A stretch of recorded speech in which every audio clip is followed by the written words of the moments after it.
আজকে কলে মেলা ইস্যু বুঝেছেন। এটা এটা নিয়ে ধরি, ওই যে কুদ্দুস বয়াতি আছে না, ওরা একটা চমৎকার গান আছে কলে, কোনটা ছেড়ে কোনটারে ধরি, শুনিছেন? শোনেন নাই? আরে এডিটর সাহেব এনে শুনে দেন না, এরপরে তো বাম্বু চলবে বরাবর, এনা সবাই এনার্জি নিয়ে নিক, তাই না? শোনেন। কোনটা ছেড়ে কোনটা ধরি, 10টা মেয়ের সাথে প্রেম করি, এইটাও ভালো এইটাও ভালো এইটাও ভালো এইটাও ভালো, কারে তুই কারে ওহন দিয়া করি, কোনটা ছেড়ে কোনটা ধরি। গানটা ক্যাঙ্কা ভালো না? এনার্জি আসিছে না? হ্যাঁ, কুদ্দুস বয়াতি কলে আমার খুব প্রিয় শিল্পী, বুঝছাও। এবার আসেন প্রথম ইস্যু। আমি গতকাল কইছিলাম না যে আগাম নির্বাচনের ইন্ডিয়ার ইস্যু, বিনা সিকরি কি বলেছিল? দেখান তো এডিটর সাহেব, আবার দেখান। The political parties of Bangladesh are saying this to Mohammed Yunus. Elections first. The reforms are to be done only by an elected government. This is business. ঠিক তার পরদিন বলল ভারতীয় সেনাপ্রধান যে 5 তারিখ নাকি সারাক্ষণ সে ওয়াকার সাহেবের টাচে ছিল। হ্যাঁ, ওর মুখেই শোনেন, নিজের মুখেই শুনেন, এই যে এডিটর সাহেব শুনে দেন। I'm in touch with the chief of Bangladesh during the time of when this changeover took place. I was in constant touch with him, and even thereafter, in November 24, we had a video conference also. As far as the military cooperation is concerned, is again going up in the same way. Our officers have moved there for the NDC also. When we talk about the relationship we should talk about when there is an elected government. So as of now, the relationship is with the military is well and perfect. তাইলে ওয়াকার সাহেবের মধ্যস্থতায় যা যা হয়েছে পাওয়ার ট্রান্সফারের, তা Indian সেনাবাহিনীর সাথে আলাপ করে হয়েছে, ঠিক কিনা? এবার বুঝেছেন তো বিপ্লব কখন কেমনে কোনটি গেছে? আমি কই নাই আগে কইছিলাম, কই নাই আগে ক্যান্টনমেন্টে যায়েন না কইছিলাম না? কইছিলাম। এখন বুঝেছেন তো যে মাখা ভাত খাইছেন আর জনগণরে খাওয়াইছেন, তা মাইকা দিছিল ইন্ডিয়া। আর কি কইছে? নির্বাচিত সরকার আসলে সম্পর্ক স্বাভাবিক হবে। আবার শুনেন। When we talk about the relationship we should talk about when there is an elected government. তার মানে বিএনপির সাথে সেটেলমেন্ট হয়ে গেছে, বিএনপি ক্ষমতাতে আসলে তার আর ডিস্টার্ব দেবে না, তার আগে যত পারা যায় ডিস্টার্ব দেবে, ঠিক কিনা বলেন? এবার আসেন দ্বিতীয় ইস্যু। বিশিষ্ট বাম মোশাহিদা সুলতানা হাঙ্কেরে প্রথম আলো ওটা একটা জুলাই বিপ্লব নিয়ে কলাম লিখেছে, সেটি লিখেছে আনু মোহাম্মদ নাকি এক দফা ঘোষণা দিছিল, আর তারপরেই নাকি হাসিনা পলাইছিল, বুঝাও। লিখেছে প্রেস ক্লাবে হাসিনার পদত্যাগের এক দফা দাবি ঘোষণা করেন অধ্যাপক আনু মোহাম্মদ। ঘোষণার পরপর একটি মিছিল প্রেস ক্লাব থেকে যাত্রা করে শহীদ মিনার অভিমুখে। বিগত দিনগুলোর কারফিউর থমথমে পরিবেশকে পেছনে ফেলে এই মিছিলে অংশ নেয় দলমত, শ্রেণী, পেশা, বয়স নির্বিশেষে সব ধরনের মানুষ। হাসিনার পদত্যাগের দাবিতে ঐক্যমত এবং জনসমর্থন সেদিনই দৃশ্যমান হয় জনসমক্ষে। ওরে বাবা, হ্যাঁ আপনারা জানেন এক দফা ঘোষণা করে ছাত্ররা 3রা আগস্ট শহীদ মিনার থেকে। এই যে না এইটা সাহেব গুগলে এক দফার ঘোষণা লিখে সার্চ দেন তো কি কি আসে। দেখেছেন আনু মোহাম্মদের নাম আছে। দ্রোহযাত্রার প্রধান দাবি কি ছিল? দ্রোহযাত্রা দিয়ে একটা সার্চ দেন না এডিটর সাহেব, 24 ঘন্টার মধ্যে সবার মুক্তি। দেখেছেন? হ্যাঁ, সরকারের পদত্যাগ চাইছিল, কিন্তু সেটা এক দফা ছিল না, মেলা দফা ছিল তার সাথে। এভাবে ইতিহাস পাল্টায় যায়, বুঝছাও। এভাবেই প্রথম আলো তার পক্ষের বয়ান তৈরি করে বামেদের লেগা, মানে রক্ত দিল সবাই আর নেতৃত্ব হয়েছে বামের। এবার আসেন চট্টগ্রামের ওসি নিজামরে ধোলাই দেওয়ার ঘটনা, বিএনপির প্রতিক্রিয়া নিয়ে একটা কথা কয়ে নি। ওসি নিজাম একজন দুর্বৃত্ত পুলিশ অফিসার ছিল। ওসি নিজামউদ্দিনের মা খালেদা মেম্বার, সভাপতি বাংলাদেশ মহিলা আওয়ামী লীগ বড়ইতলি চকরিয়া। এই যে সিআরপি সালাউদ্দিনের পাশের ছবিটা দেখেন, আর একটা ছবি দেখেন ওসি নিজামের। দেখেছেন বন্দুক ধরে আছে কিংকা করিয়া। তখন ও কোতালি থানার ওসি, ইনভেস্টিগেশন 2014 সালে চট্টগ্রাম বিএনপি পার্টি অফিসের সামনে বিএনপি কর্মীদের বুকে ও বন্দুক ধরেছে নিজের হাতে। দেখেছেন? ওরা কিছুই করা হয়নি, ধরে থানার দেওয়া হয়েছে। টানাটানির সময় জামা ছিঁড়িছে। থানার দেওয়া হয়েছে কেন? কারণ ওই ওসি নিজাম হৃদয় তারুয়ার মামলার আসামি যে শহীদদের, কিন্তু ধরে দেওয়ার পর দেখা গেল তার নামে পুলিশ মামলা থেকে বাদ দিয়ে দিছে। দেখেছেন? বাদীকে না জানায় মামলা থেকে নাম বাদ দেওয়া যায় না, বাদীকে জানানোই হয় নাই। এই মামলার তদন্তকারী কর্মকর্তাকে আমি জানবার চাই, আমারে নাম দিবেন, ওর তদন্ত আমি আর আন্দাই দিমু। এই নিজামরে ধরিছে শহীদুল ইসলাম শহীদ নামে স্বেচ্ছাসেবক দলের নেতা এক বীর যুবক, আমার স্যালুট তারে দল থেকে বহিষ্কার করে দিছে। কেন? দুইটা কারণে। দুর্নীতির দায় সাজাপ্রাপ্ত মীর নাসিরের ছেলে মীর হেলাল ছেলেটার বিরুদ্ধে অবস্থান নিছে। দেখেন নেতা তারেক রহমান সাহেবের বক্তৃতা দেন এত পরিষ্কারভাবে বোঝানোর পরে যারা না বুঝের ভান করার তারা দায় দায়িত্ব তো দল তুল কিনলেই দুষ্ট গুরুত্ব শূন্য গোয়াল বহুত বেটার। আর পুলিশ অ্যাসোসিয়েশন বিবৃতি দিছে খুনি নিজামের জন্য ওদের মনে নাকি গভীর সমবেদনা তৈরি হয়েছে। হারাম জাদা, হাজারের উপরে ছাত্র জনতারে পাখির মতো গুলি করে মাইরা ফেলাইছো, 25,000 ছাত্র জনতাকে চিরজীবনের জন্য পঙ্গু করে দিছো। ঠোলা বাচ্চা, ঠোলা তোর হৃদয় আছে মাদার। ওই শহীদুল কি বলতেছে শোনেন, যে আমার ছেলে দেখতে দেশ নাই। শোনান এডিটর সাহেব। আমি আমার বাচ্চা দেখতে পারি নাই, আমি আমার বাচ্চার মুখ দেখতে পারি নাই। এ হচ্ছে ওসিনারাম সাদত ভাইকে যে লাঞ্ছিত করেছিল, আমাদেরকে লাঞ্ছিত করেছিল। জামাতের নেতাকে ধরে শিশু সন্ত্রাসী বলে চালান দিছে 3-3 বার। তার দোকান লুটপাট করেছে। বউ বাচ্চা গেছে দেখা করতে, বাচ্চার 104 ডিগ্রি জ্বর আসছিল, দেখা করতে দেন সারা রাত ওই বাচ্চাটারে বসায় রাখিছে। আলিয়া মাদ্রাসা ক্লাস 8-এর ছাত্র ধরে নিয়ে গেছে, পরীক্ষা দিছে বাচ্চাটা জেল থেকে। এখন ঠোলা অ্যাসোসিয়েশনে হৃদয় বাইরে হয়েছে শালা, 14 জেনারেশনের জাউরা শালা। বিএনপি ভাবিছে ঠোলা দিয়ে ইলেকশন করাবি, তাই পুলিশের গেছে বিএনপি। এখন এই শহীদুল ইসলামকে নিজাম সাইজ করবি। এই নিজাম, শহীদুলের যদি কিছু হলে না তো ঠ্যাঙ্ক এটা ভেজে খামু কলে আমি। শহীদুল, তুমি ছাত্রদের নাগরিক কমিটির জয়েন দাও, তুমি উটি নেতা হবা। তোমার বীরত্বরে স্যালুট আমার। নাগরিক কমিটি করছি, যেটি ইনকা স্পিরিটেড বিএনপির তৃণমূল কর্মীর সাথে বেইনসাফি করবে বিএনপি না তারই নিয়ে নিবা। ওই যে ইসকনের নামে মামলা করেছিল না যে বিএনপি নেতা, তাকে নিয়ে নাও। ওই চট্টগ্রামে হিরোইক ইমেজ তৈরি করতে পারবি। এবার আসেন মিজানুর রহমান আজাহারির তাফসির মাহফিলে গ্যাঞ্জাম নিয়ে কথা বলি। সিলেটে যেভাবে মিজানুর রহমান আজাহারির ওয়াজের শেষে হট্টগোল করে বন্ধ করে দেওয়া হয়েছে, তাতে আমি হতবাক এবং ক্ষুব্ধ। শুনেন তার কথা, শুনেন শেষ দিকের কথা। এই জায়গাটাতে এরকম কেন হইলো? শুরুতে তো এটা ছিল না। এখন আইন শৃঙ্খলা বাহিনী তোমাদের সাথে লাঠি চার্জ করবে, ধাক্কাধাক্কি করবে, তোমরা আমার সাথে এটা হবে এরকম? তোমরা তো ব্যথা পাবা তো। বসো না, সবাই বসতে পারলে তোমাদের কি? বসো। এটা আমি এখন পরিকল্পিত কিছু হতে পারে এই ধারণাও করতে হবে আমাদের।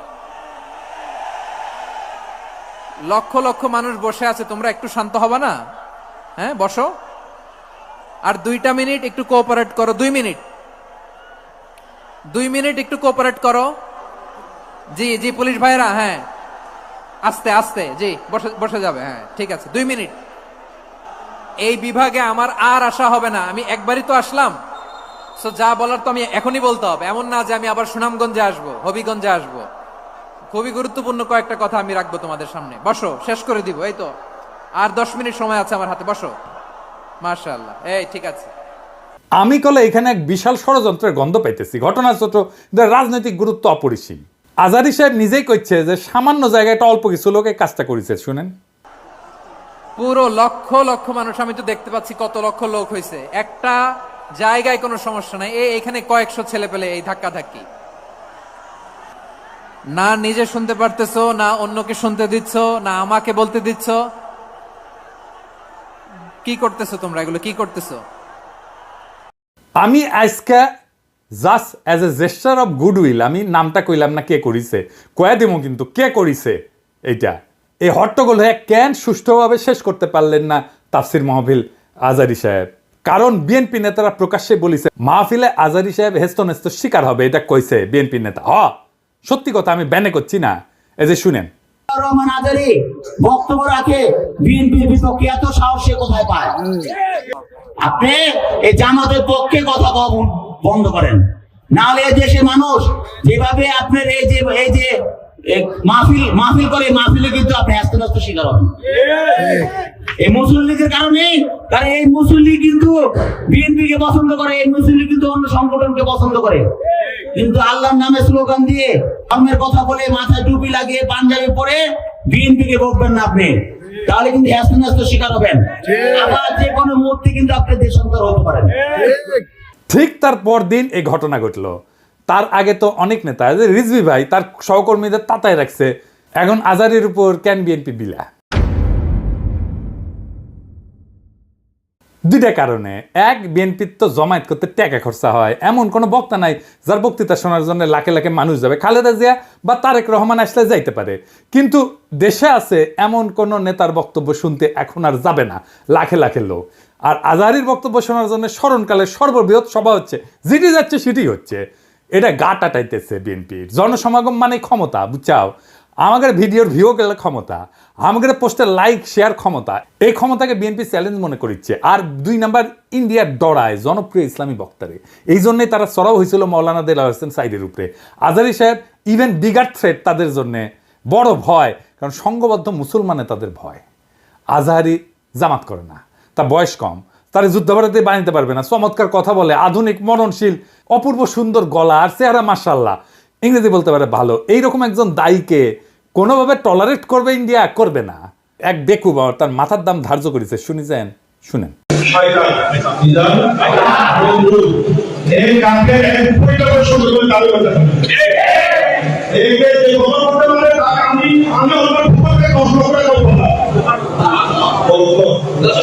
দেখেছেন তার জানের উপরে উঠে গেছে। পুলিশকে করছে ওই হারামজাদার এখনই ধরে প্যাকেট করেন, ওই যে কইছে 10 লাখ টাকা দিবে, ও প্যাকেট করেন।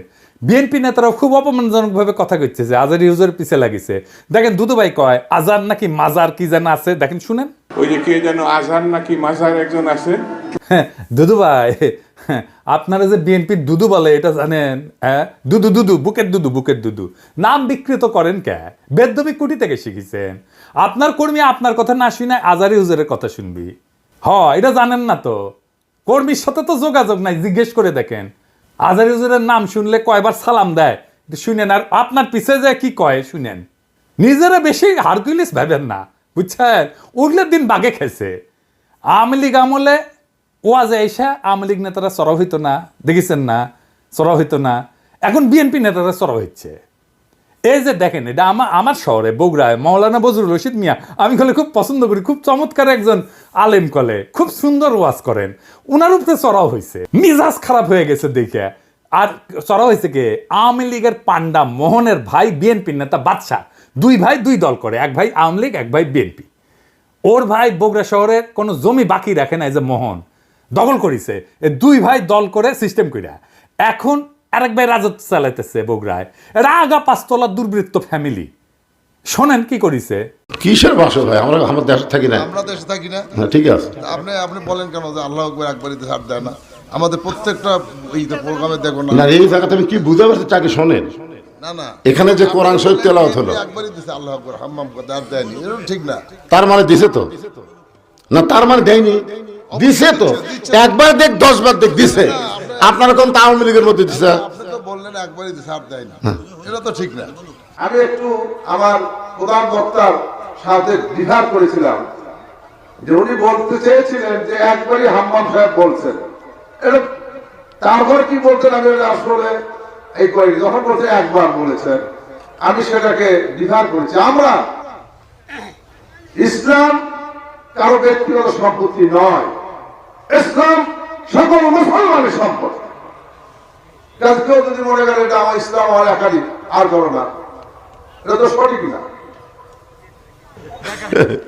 যারা ক্ষমতার থাকতে যা করেনি, এরা ক্ষমতার যাওয়ার আগেই তার সাথে বেশি করতেছে। জোরে কোন কথা ঠিক কি না? রাধাবার সাথে আউট হয়ে গেছে।